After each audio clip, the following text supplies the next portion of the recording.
Mas mabilis lumaki, mas matibay, mas mabilis ibenta. Ganyan ang resulta pag tama ang pinaghalong lahi. Magandang araw po sa inyong lahat. Ako po si Kabakang Arnil Corpus at welcome po sa episode 11 ng ating Baka Alaman, kung saan ay hango po sa ating Philippine Cattle Feeding Handbook, Feeding Cattle the Philippine Way, inspired by global best practices. Ngayong araw mga kabaka ay pag-usapan natin ang tungkol sa isang strategy na kayang magbago ng performance ng herd sa loob lamang ng ilang taon, ang tamang crossbreeding. Simple ang konsepto pero malaki ang epekto. Kapag tamang approach, kahit maliit na farmer, kaya niyang mag-produce ng mas mabilis lumaki at mas mataas ang market value na baka. Simulan natin sa pinaka-basic. Ano ba ang crossbreeding? Ang crossbreeding po ay ang pagsasama ng dalawang magkaibang lahi para pagsamahin ang mga lakas nila at mabawasan ang weaknesses. Hindi ito halo-halo lang, hindi rin ito swerte-swerte. Mayroon tayong tinatawag na heterosis o high-grade vigor. Yan yung improvement ng anak kumpara sa parihong magulang. Halimbawa, kung ang native na baka ay i-cross natin sa Brahman bull, ang anak ay mas malaki ang frame, mas mabilis lumaki, mas mataas ang market demand, at mas adaptable pa rin sa klima ng Pilipinas. Ito ang simpleng form ng upgrading. Hindi mo kailangan palitan agad ang lahat ng baka. You improve the next generation slowly but surely. Ngayon, punta tayo sa pinaka-common at pinaka-practical na crossbreeding combination sa Pilipinas. Una, ang native cross sa Brahman. Ito ang pinaka-safe at pinaka-ideal na starting point. Kung baguhan ang farmer, limited ang pagkain at simple ang kulungan, ito ang pinaka-effective. Ang anak ay may mas mataas na growth potential, mas maganda ang katawan at mas mabenta sa market. Pero hindi nawawala ang tibay, adaptability na mahalaga sa maliliit na mga magsasaka.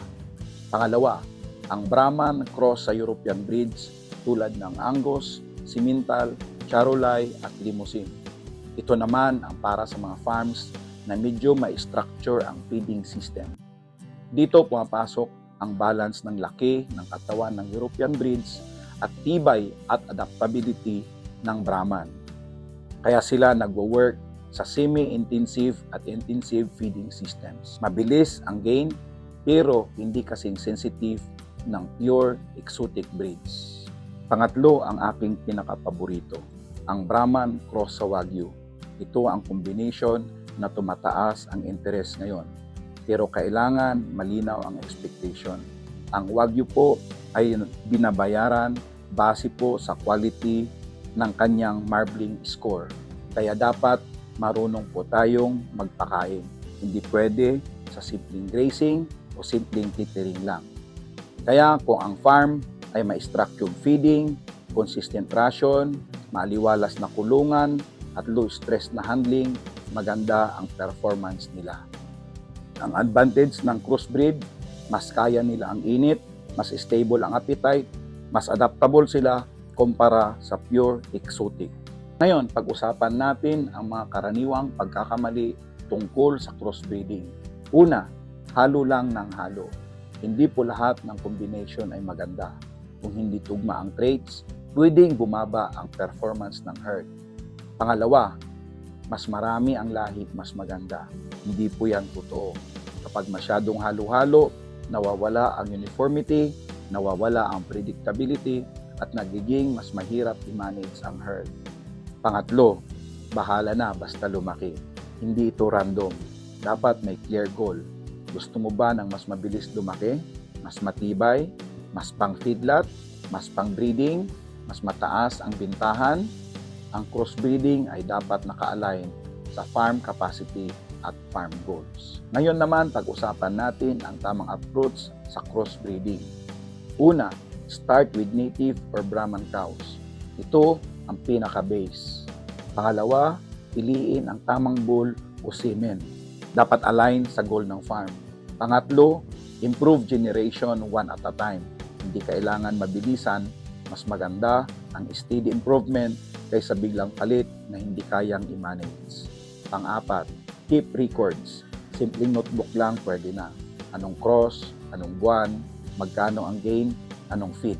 Ito ang susi ng long-term improvement. Ang lima, match the cross to the system. Kung grass-based ang inyong operations, pwede na native cross sa Brahman. Pag semi-intensive, pwede Brahman cross to Europeans. Pag confined feeding, pwede Brahman cross sa Wagyu or European breeds. Mga kabaka, ang crossbreeding ay hindi magic. Ito ay isang pinaka-proven, pinaka-practical, at pinaka-affordable na paraan para iangat ang herd performance ng isang small to medium farm sa Pilipinas. Sa muli, ako po si Kabakang Arnel Corpus. Nawa po ay may natutunan po kayo sa araw na ito. At ito po ang Baka Alaman. Kaalamang mula sa karanasan. Mula sa ating karanasan para sa inyong kabuhayan. Pagpalain po tayo ng Panginoon.